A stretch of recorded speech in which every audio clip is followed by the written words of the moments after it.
Donc bonjour à toutes et à tous, nous sommes heureux d'être là aujourd'hui avec vous sur le stand du département de la Meuse, un stand particulier aux couleurs des JO qui seront bien sûr présents sur le département l'année prochaine pour le thème de la santé, bien-être et développement de l'enfant par le sport.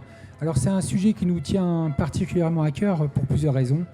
La première parce que c'est des valeurs que porte le département et la deuxième c'est que nous avons des missions au niveau du département qui nous demande de s'occuper du développement de l'enfant.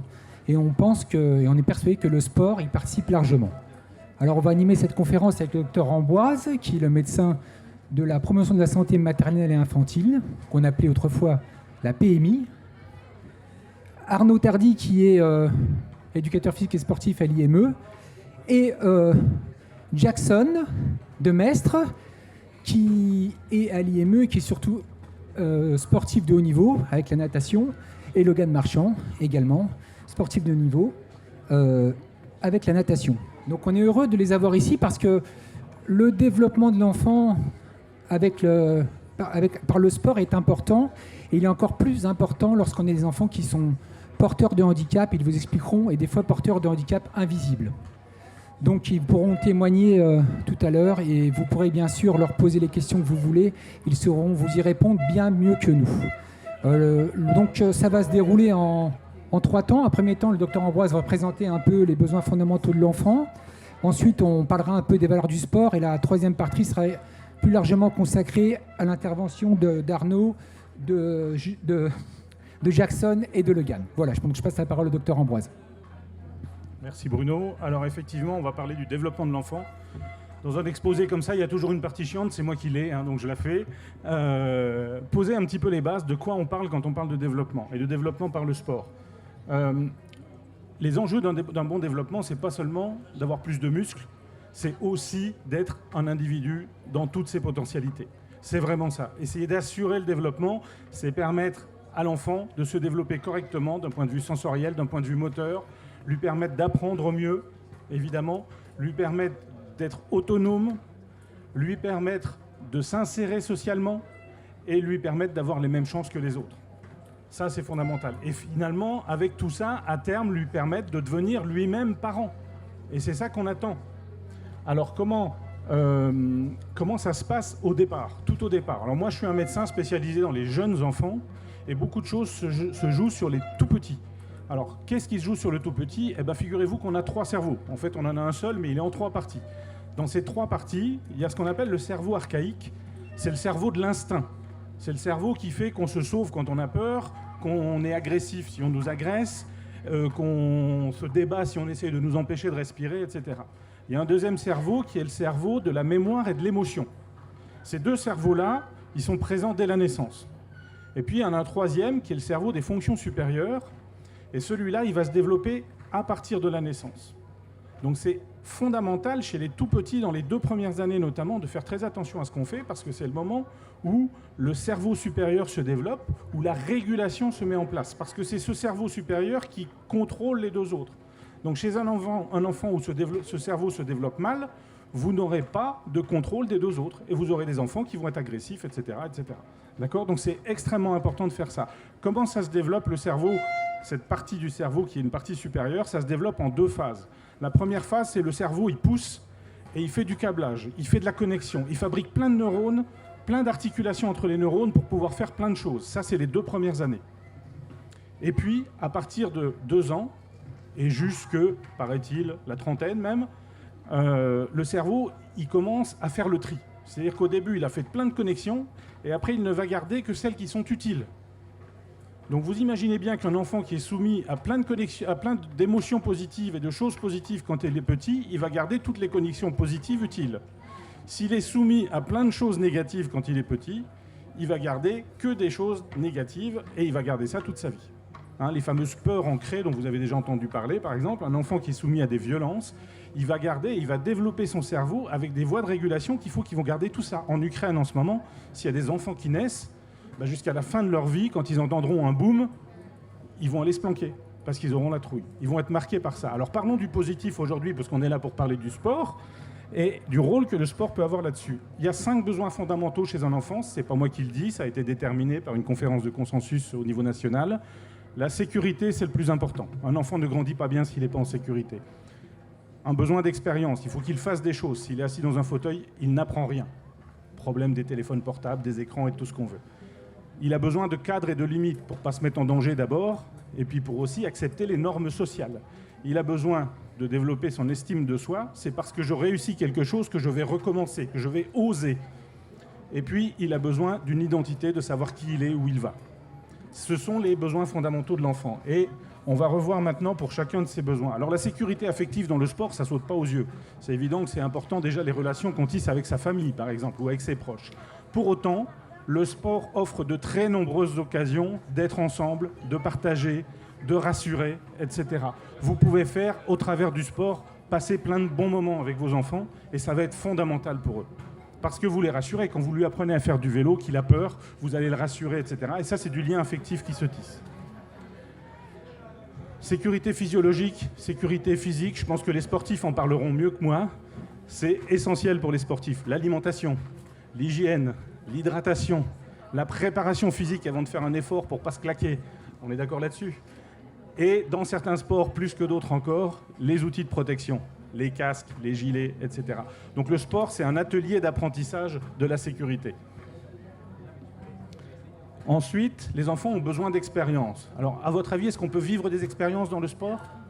La réponse est oui. Tous les sports offrent des expériences différentes. Courir, sauter, faire de l'équilibre, se suspendre, nager, jouer avec une raquette, essayer d'attraper une balle et ainsi de suite. C'est un terrain d'expérience, c'est un terrain de développement. Et il faut savoir que l'on ne marche bien et longtemps dans sa vie que si l'on a appris à bien marcher quand on est petit.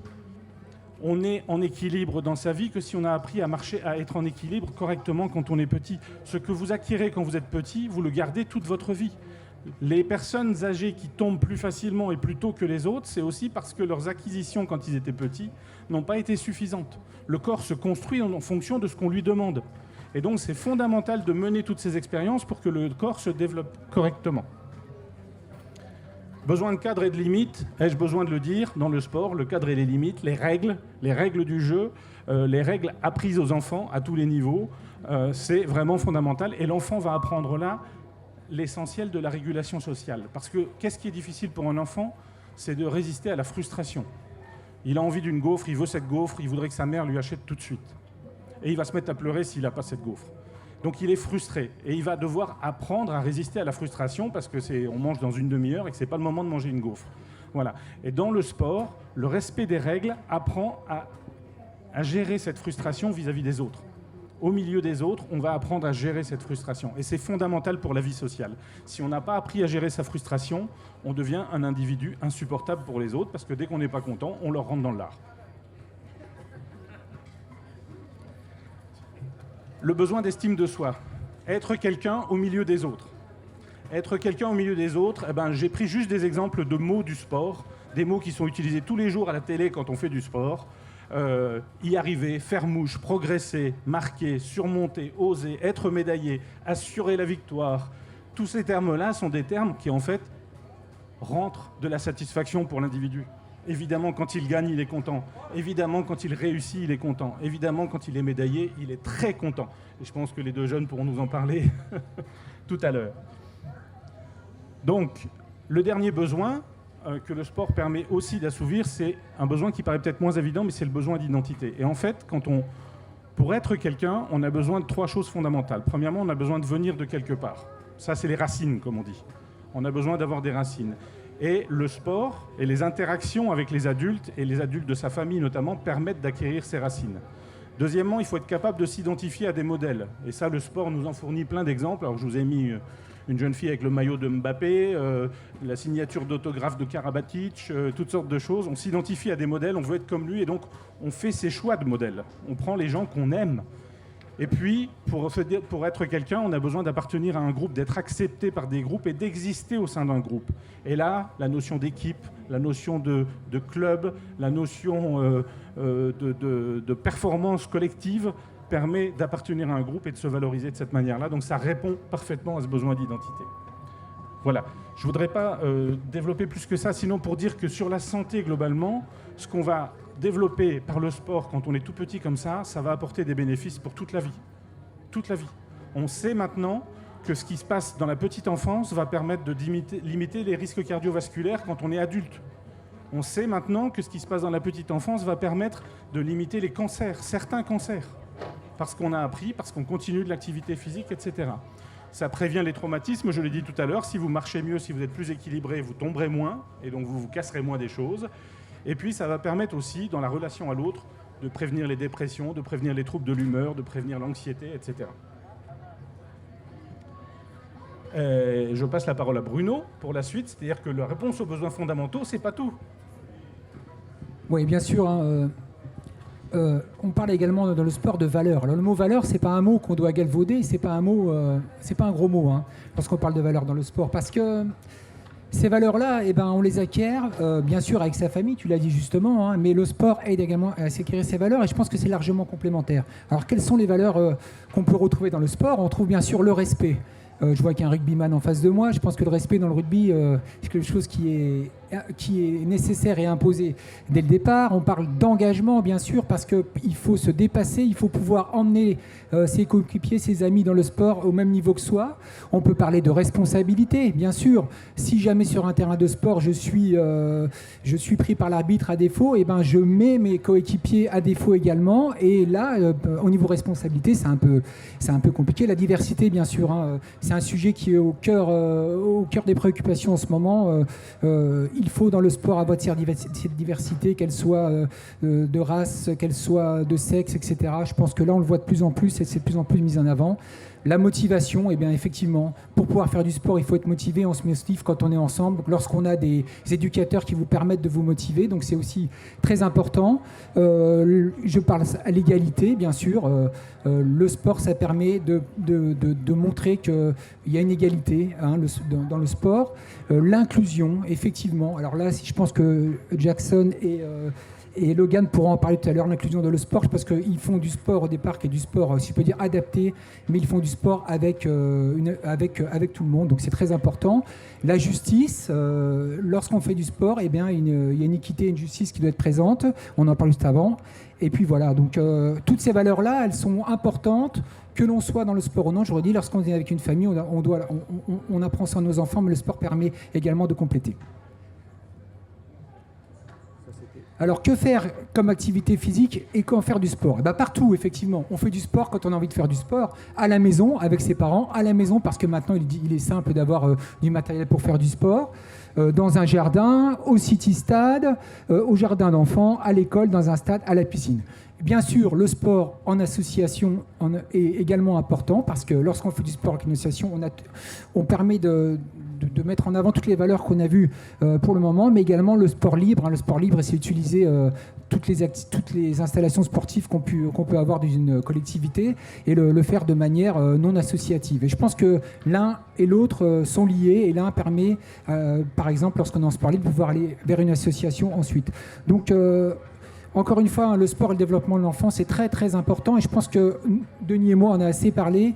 On va pouvoir laisser la parole, surtout peut-être dans un premier temps à Arnaud, pour dire un peu ce que vous faites à l'IME, et puis ensuite à Jackson et à Logan. Je pense qu'ils vont vraiment mettre un gros point appuyer vraiment sur ce que vient de dire jusqu'à maintenant.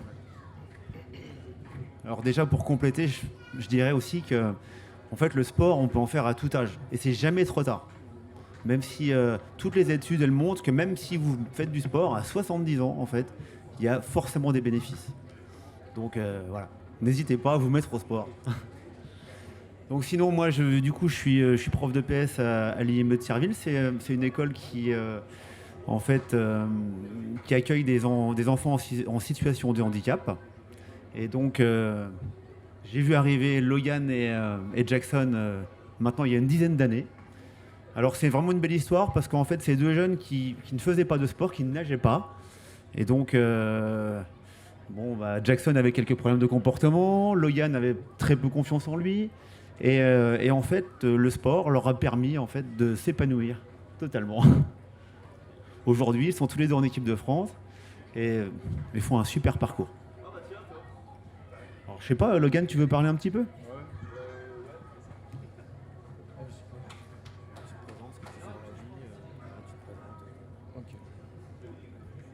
Nous, on n'a pas de PowerPoint.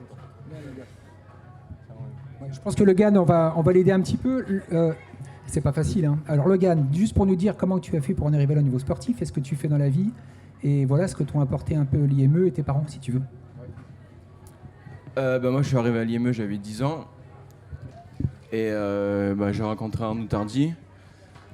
Au tout début, comme il disait, j'aimais même pas le sport.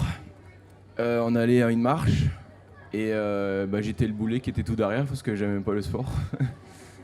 Et après, au fur et à mesure du temps, je voyais qu'il allait à la piscine. Je lui ai demandé si je pouvais aller avec lui.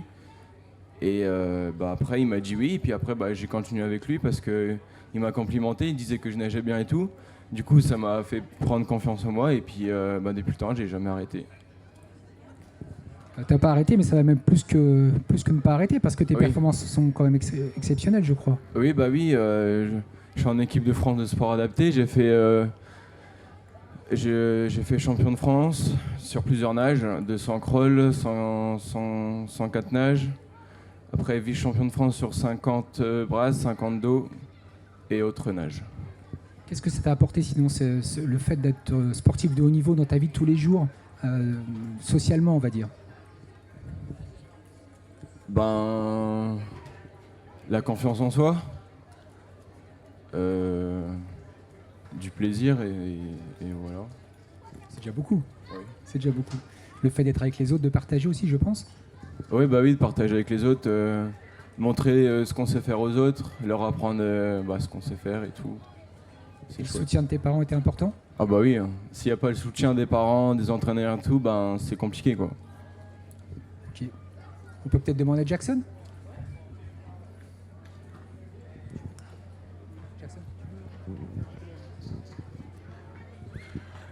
Alors Jackson, j'ai parlé des besoins fondamentaux tout à l'heure.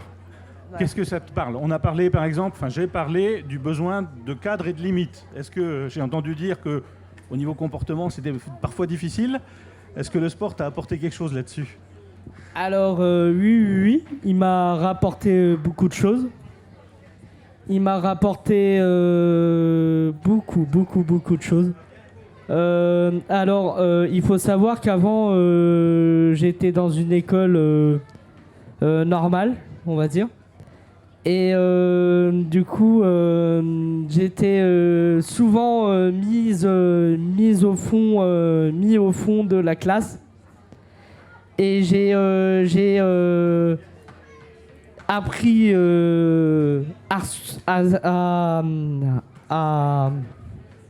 lever tout ça. Et après, j'ai commencé à être à Thierville, à l'IME. Et j'ai commencé à connaître Arnaud. Et du coup, j'ai commencé à faire du sport avec Arnaud. Et il m'a complimenté, tout ça. Il a dit que ça serait bien que je continue la natation. Après, j'ai su à nager à 9 ans et demi.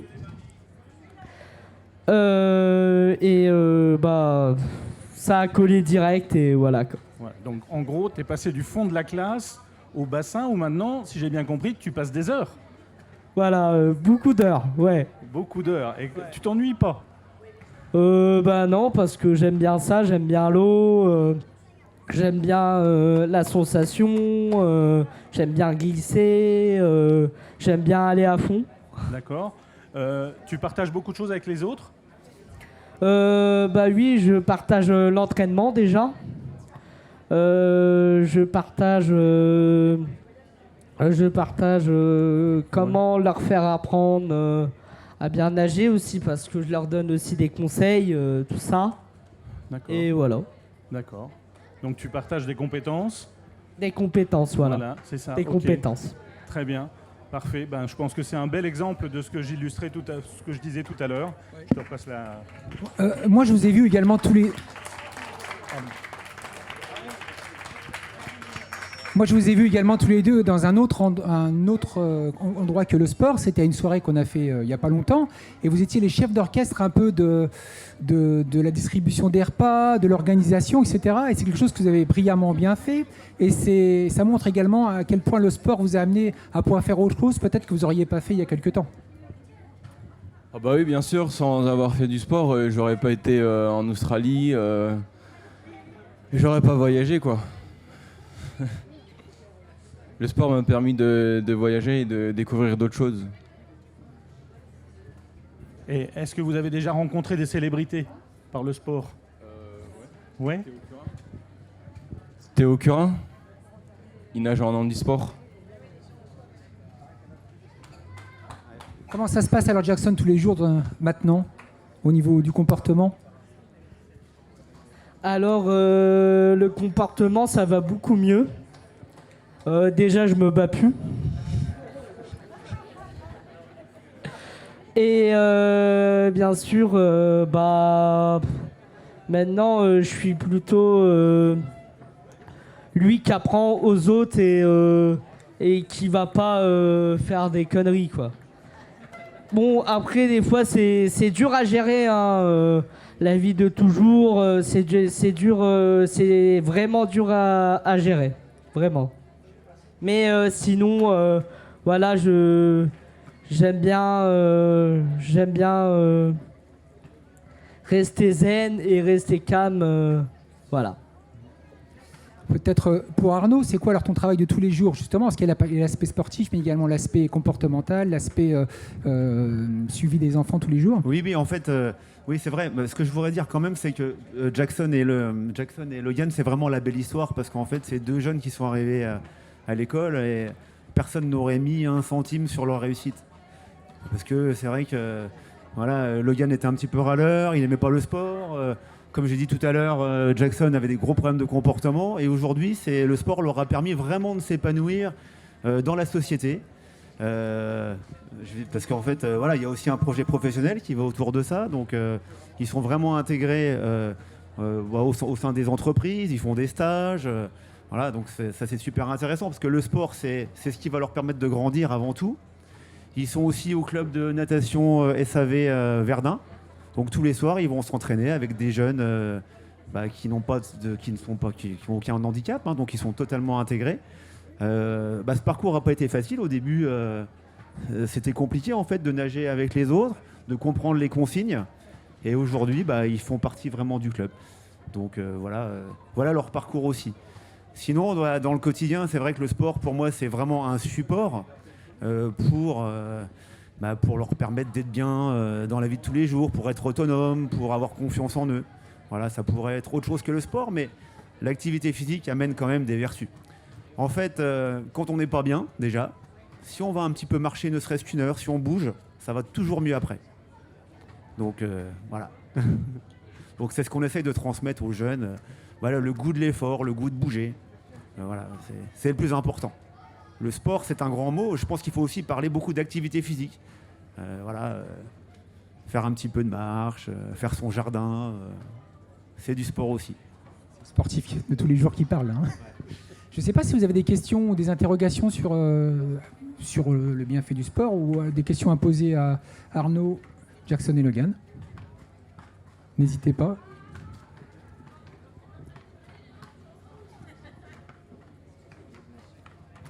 Et vous, de votre côté, d'autres choses à dire?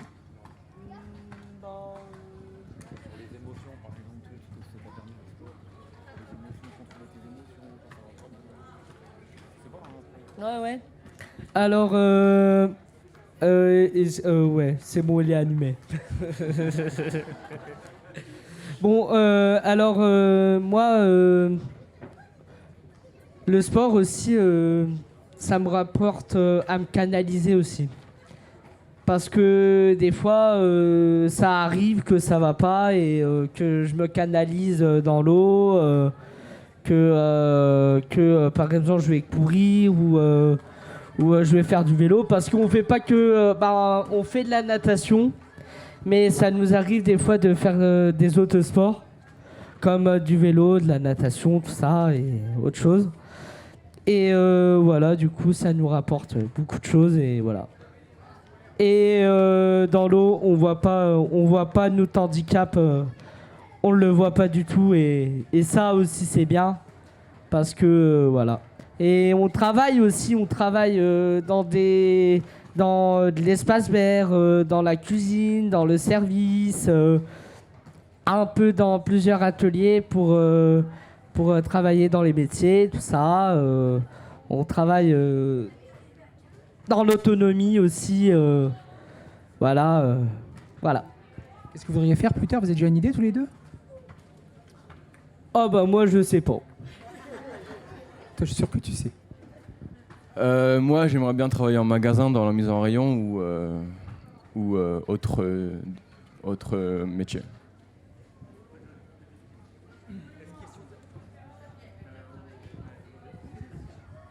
Est-ce qu'il vous arrive d'avoir déjà été blessé? Et combien de temps? Et est-ce que la remise en forme, la remise en route a été difficile après cette longue période?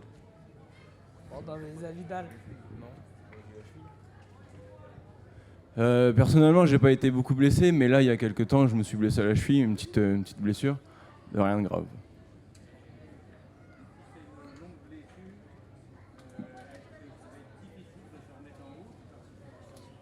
Bah, il faut la remuscler, la reconsolider.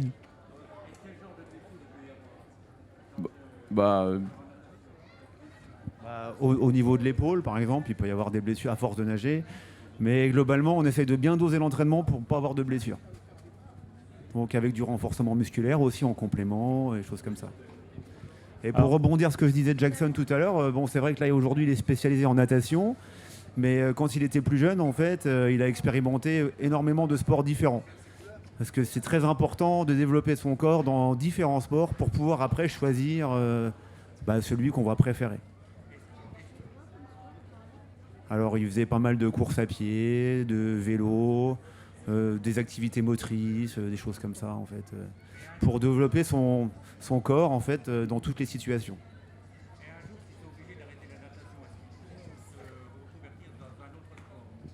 Oui, s'ils arrêtent la natation, ils pourront faire autre chose, bien sûr. Ouais.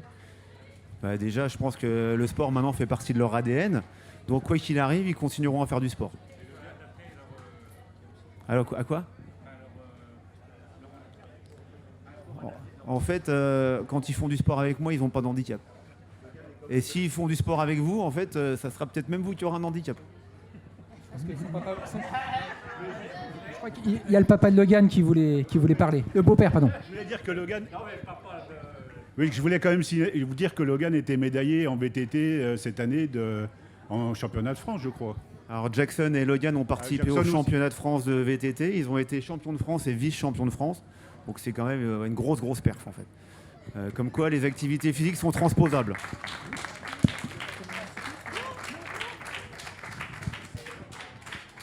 Je demande aux parents si vous voulez témoigner, mais non. Donc, ok. Bon, écoutez, est-ce qu'il y a d'autres questions? Vous êtes fiers? Vous pouvez y être. On y est tous aussi. On les connaît bien maintenant. Donc, écoutez, en tout cas, on vous remercie d'avoir assisté à cette conférence. Je crois qu'elle sera visible bientôt sur les réseaux. Je ne sais pas quand. Et bientôt sur la chaîne YouTube du département à partir de mercredi. Donc merci à vous trois d'être venus, merci Denis. Et puis on est à votre disposition si vous voulez. Merci à vous.